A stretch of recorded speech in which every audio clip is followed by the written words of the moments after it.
Yes, I've been watching pied oyster catchers departing from Pukorokoro up in the Firth of Thames over the last couple of weeks, so I thought I'd fly down here to see what was going on. But yes, who has been to the Shorebird Centre? Yeah, there's a smattering of people. There's a lot of you here who have frankly got some unfinished business in your lives.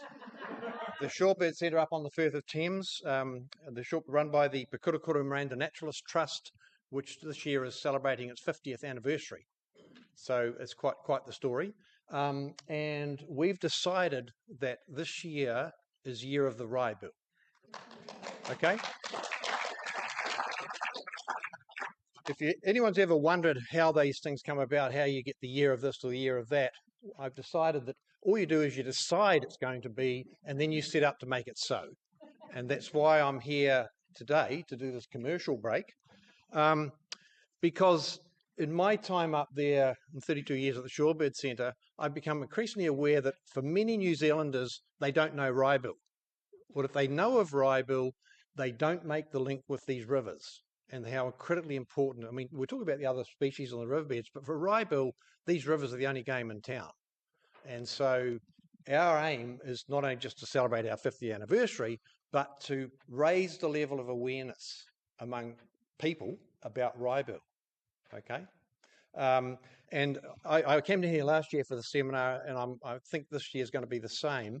I've been really heartened by learning about the amount of work that's been going on these rivers on a massive scale, and some of it being quite successful. But that work needs to be maintained, needs to be sustained, and it needs to be resourced. And so anything that can be done to lift the profile of all this, to try and encourage that sort of support. And I think these guys, the flagship species for that. So if we can get Wrybill voted Bird of the Year when the voting starts on the 15th of September, if we can get Wrybill Bird of the Year, we will milk all the publicity we can to make sure that those messages get home. And so what I've done, I've come here today to put a proposition to you all. I know everyone's got their own sort of favourite bird. They've got a study species, birds with the black petrels and people with black-fronted terns, which are pretty cool birds.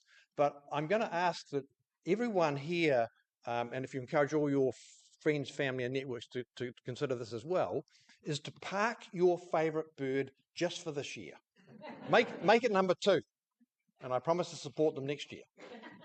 Okay, but make Wrybill number 1 so we can generate some publicity about this cool bird that a lot of people don't know about, and they really need to know, because a lot of cool things about these birds. And one of the reasons why we're so fixed on them up there at Pukorokoro is because every year between about late December and August, we're supporting nearly half the population in one flock. And it's quite for those that haven't been to the Shorebird Centre, if you come up over that period when the Wrybill are there, you see them down here 1 or 2 on a riverbed. Up there you'll see a couple of thousand in one flock flying around. It's really cool. So that's the message, folks. Vote Wrybill and get everyone else to vote Wrybill as well. Thank you.